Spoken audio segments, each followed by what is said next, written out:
என்னது இது? திடீர்னு நயன்தாராக்கா எல்லா நிகழ்ச்சிகளையுமே கலந்துக்கிறாங்க. இவங்க பொதுவா விளம்பர நிகழ்ச்சிகள்ல கலந்துக்கிட மாட்டாங்க. என்னன்னா ப்ரொமோஷன் நிகழ்ச்சிகள். ஒரு படத்தோட ப்ரொமோஷன் நிகழ்ச்சிகள்ல நயன்தாரா கலந்துக்கிடவே மாட்டாங்க. ஆனா இப்போ ரீசெண்டா டாக்ஸிக் படத்தோட அந்த ப்ரொமோஷன் நிகழ்ச்சிகள கலந்துக்கிட்டாங்க. அது பெரிய லெவல்ல பேசுபொருளா மாறி இருந்துச்சு. இப்போ அதுக்கு இன்னொரு விஷயத்த கனெக்ட் பண்ணி பேசுறாங்க. இப்போ ரீசென்ட் டேஸ்ல த்ரிஷா அவர்கள் ரொம்பவே வைரலா போய்க்கிட்டு இருக்காங்க. அவங்கள பத்தின பேச்சுக்கள் மட்டும்தான் அதிக அளவுல சமூக வலைதளங்கள்ல வந்துகிட்டு இருக்கு. சோ இதை ஓவர்டேக் பண்ணணும், த்ரிஷாவை பின்னுக்கு தள்ளி நான் முன்னுக்கு வரணும் அப்படிங்கிறதுக்காக தான் நயன்தாரா இந்த மாதிரி வேலைகளை பாக்குறாங்க. அவங்கள போக்கஸ் பண்ணணும், அவங்களும் அதிக அளவுல போக்கஸ் பண்ணப்படணும் அப்படிங்கிறதுக்காக தான் இப்படி நிறைய நிகழ்ச்சிகள்ல கலந்துக்கிறாங்க அப்படின்ற மாதிரி தான் இவங்க சமூக வலைதளங்கள்ல அரசல் புரசலா பேசிக்கிட்டு இருக்காங்க.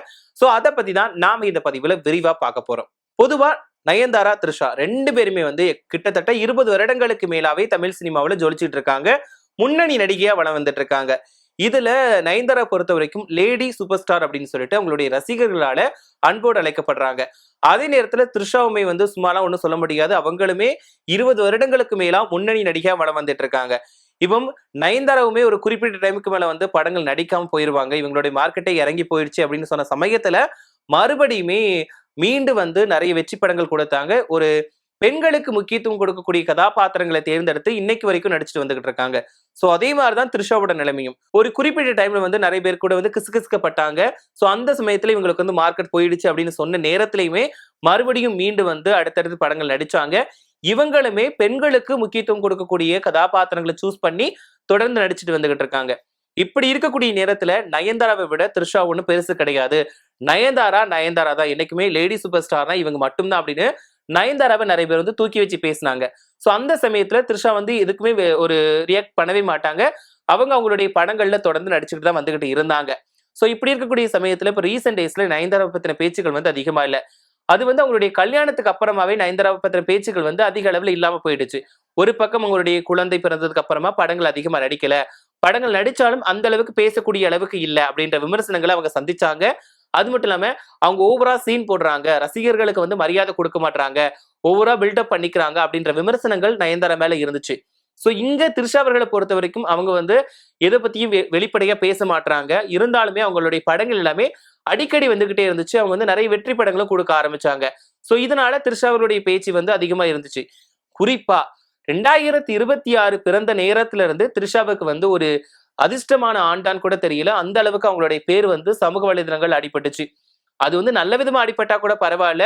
முதலமைச்சர் விஜய் அவர்களுடைய குடும்பத்தை கெடுத்ததே இவங்க தான் அப்படின்ற ஒரு குற்றச்சாட்டை முன் வச்சு த்ரிஷா அவர்களுடைய பேர் அடிபட்டுச்சு. அதே நேரத்துல முதலமைச்சர் விஜய் அவர்கள் கூட நிறைய பொது நிகழ்ச்சிகள்ல கலந்துக்கிறாங்க அப்படின்ற ஒரு குற்றச்சாட்டிலையுமே இவங்களுடைய பேர் அடிபட்டுச்சு. சோ இப்படி இருக்கக்கூடிய நேரத்துல சங்கீதா அவர்கள் திடீர்னு விவாகரத்து வழக்கு வாபஸ் வாங்கிட்டாங்க. அந்த சமயத்திலையும் த்ரிஷா அவர்களுடைய பேர் பெரிய அளவுல அடிபட்டுச்சு. இப்போ த்ரிஷாவோட நிலைமை என்னவாக போகுதுன்னு தெரியல. ஏன்னா இதுக்கு முன்னாடி வரைக்கும் 2 பேரும் பிரிஞ்சிருவாங்க அப்படின்றதுனால த்ரிஷா சுத்திட்டு இருந்தாங்க. இப்போ அவங்களுடைய குடும்பம் சேர்ந்து போயிடுச்சு. சோ அதனால த்ரிஷா அவர்கள் என்ன பண்ண போறாங்க, அவங்க பாவம் அப்படின்ற லெவலுக்கு எல்லாம் எல்லாரும் பேச ஆரம்பிச்சாங்க. சோ இப்போ இது எல்லாத்தையும் தாண்டி த்ரிஷா அவர்களுடைய பேச்சு இதுக்கப்புறம் அவ்வளவுதான், அவங்க எல்லாம் கிடையாதுப்பா, இதுக்கப்புறம் நயன்தாரா தான் அப்படின்னு சொல்லிட்டு இப்போ ஒரு டாபிக் போயிட்டு இருக்கு.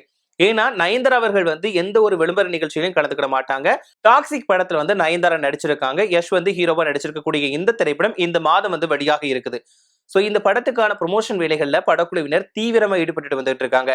இந்த படம் கிட்டத்தட்ட எல்லா மொழிகளிலுமே டப்பிங் செய்யப்பட்டு வெளியிட போறாங்க. சோ இதனால இந்த படம் கிட்டத்தட்ட 6000 கோடிக்கு மேல வசூல் சாதனை படைக்கும் அப்படின்ற நம்பிக்கை எல்லார் மத்தியிலும் இருக்குது. ஏன்னா யஷ் அவர்கள் நடிக்கக்கூடிய ஒவ்வொரு படங்களுமே இந்த அளவுக்கு வசூல் சாதனையை படைச்சுக்கிட்டு தான் இருக்குது. சோ அந்த விதத்துல டாக்ஸிக் திரைப்படமும் 1000 கோடிக்கு மேல வசூலிக்கும் அப்படின்னு சொல்லியிருக்காங்க. சோ இதுலதான் கவனிக்கப்பட வேண்டிய ஒரு விஷயமா இருந்தது நயன்தாரா அவர்கள் விளம்பர நிகழ்ச்சியில கலந்துக்கிட்டது. சோ அப்போ அவங்க பேசின ஒவ்வொரு விஷயங்களும் ரொம்பவே வைரல் ஆச்சு. அதுக்கு பின்னாடி ஒரு காரணம் இருக்கு. அவங்க சொன்னது யஷ் என்ன கால் பண்ணி கூப்பிட்டாரு, சோ அதுக்காக தான் நான் நிகழ்ச்சிக்கு வந்தேன் அப்படின்னு சொல்லியிருந்தாங்க. அதே நேரத்துல இதுக்கு முன்னாடி வரைக்கும் இவங்க ஏன் கலந்துக்கிடல அப்படின்ற பேச்சுக்கள் இருந்துச்சு.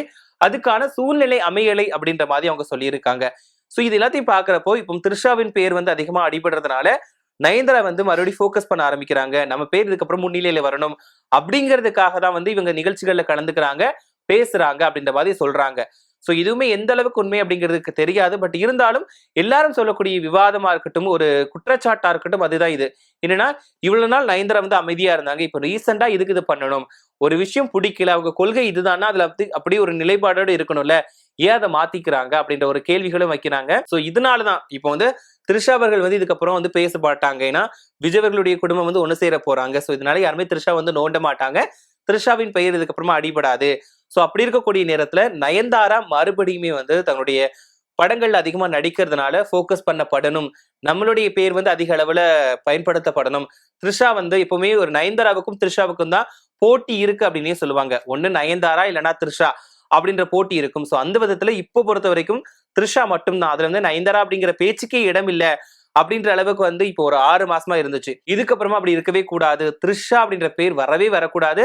ஒன் அண்ட் ஒன்லி நயன்தாரா அப்படின்ற பேர் வரணும் அப்படிங்கிறதுக்காக தான் நயன்தாரா இப்படி ப்ரொமோஷன் நிகழ்ச்சிகள்ல கலந்துக்கிறாங்க அப்படின்ற மாதிரியுமே வந்து தகவல் வெளியாகி இருக்கு. சோ இதுதான் இப்ப வந்து ரொம்பவே பரபரப்பான விஷயமா சமூக வலைதளங்கள்ல பேசப்படுது. பொதுவாகவே சமூக வலைதளங்கள்ல ஒவ்வொரு விஷயங்களுமே வந்து ஒவ்வொரு டைம்ல ரொம்பவே ஹாட் டாபிக்கா பேசப்படும். சோ அந்த விதத்துல இப்ப நயன்தாராவின் பேச்சுக்கள் வந்து அதிக அளவுல இருக்குது. சோ இதனால உண்மையாவே த்ரிஷா அவர்கள் பெயர் வந்து அடிபடாம இதுக்கப்புறம் நயன்தாராவின் பெயர் வந்து சமூக வலைதளங்கள்ல அதிகமா பேசப்படுமா அப்படிங்கிறது ஒரு கேள்விக்குறியாதான் இருக்குது. பட் பார்க்கலாம். இருந்தாலும் இப்ப ரீசெண்டா மறுபடியுமே வந்து த்ரிஷா ஒரு அமைதியா இருப்பாங்கன்னு பார்த்தா ஒரு 2 போஸ்ட் தூக்கி போட்டுட்டாங்க. சோ அதுவுமே ரொம்பவே வைரலா போயிட்டு இருக்கு. எல்லாருமே வயசுக்கு மீறின பேச்ச பேசுறாங்க, சம்பாதிக்கிறதுக்காக வயசுக்கும் மீறி வந்து தேவையில்லாத பேச்சுக்களை பேசுறாங்க அப்படின்ற மாதிரி சொல்லியிருக்காங்க. சோ அதே நேரத்துல எப்போ என்ன வேணாலும் நடக்கட்டும், நான் சந்தோஷமா இருக்கேன் அப்படின்ற மைண்ட் செட்ல தான் த்ரிஷா இருக்காங்க.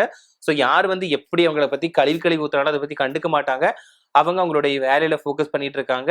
இன்ஸ்டால வீடியோஸ் போடுறது, போஸ்ட் போடுறது அந்த வேலைகளையுமே ரெகுலரா பண்ணிக்கிட்டு தான் இருக்கிறாங்க.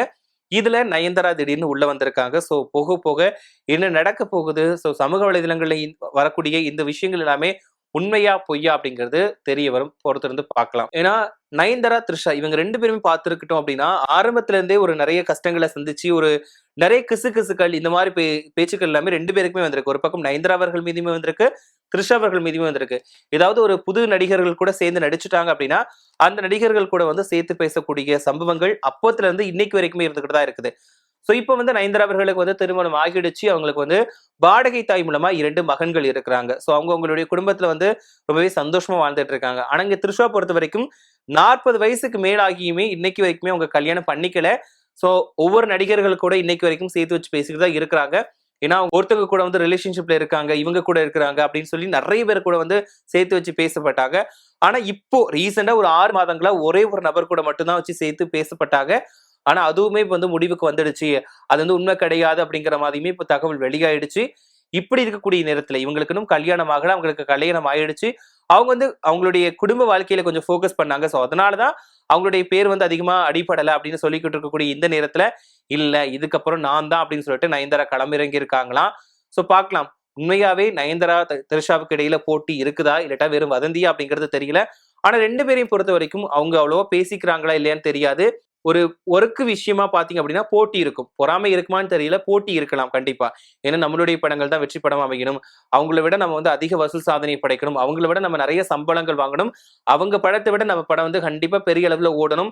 அவங்களுக்கு கிடைக்கிற வாய்ப்புகளை விட நமக்கு நிறைய வாய்ப்புகள் கிடைக்கணும் அப்படின்ற போட்டிகள் கண்டிப்பா இருக்கத்தான் செய்யும். அது பொறாமையா இருக்குமான்னு தெரியல. பட் இப்போ வந்திருக்கக்கூடிய விஷயங்கள் படி பார்த்தோம் அப்படின்னா த்ரிஷா மீது வந்து நயன்தாரா பொறாமைப்படுறாங்க. அவங்களுடைய பேர் வந்து அதிக அளவுல போக்கஸ் பண்ணப்படுறதுனால நம்மளுடைய பெயருமே இதுக்கப்புறமா அதிகமா போக்கஸ் பண்ணப்படணும். நம்மளுடைய பெயருமே சமூக வலைதளங்கள்ல அதிகமா பேசப்படணும். நமக்கும் பட வாய்ப்புகள் அதிகமா வரணும். நம்மளுடைய படங்களும் வெற்றி படங்களா அமையணும் அப்படின்ற பொறாமையில இருக்கிறாங்க. சோ அதோட வெளிப்பாடு தான் இப்ப நிறைய ப்ரொமோஷன் நிகழ்ச்சிகள்ல வந்து நயன்தாரா கலந்துக்கிட ஆரம்பிச்சதுக்கான ஒரு தொடக்க புள்ளியா பார்க்கப்படுது. சோ இந்த மாதிரிதான் சமூக வலைதளங்களை வெளியாயிட்டு இருக்கு. சோ இதை பத்தி நீங்க என்ன நினைக்கிறீங்க அப்படிங்கிற ஒரு கருத்துக்களை மறக்காம கமெண்ட்ல சொல்லுங்க. அது மட்டும் இல்லாம உங்களுக்கு நடிகை நயன்தாரா பிடிக்குமா இல்லாட்டா நடிகை த்ரிஷா பிடிக்குமா அப்படிங்கிறதையும் மறக்காம கமெண்ட்ல சொல்லுங்க.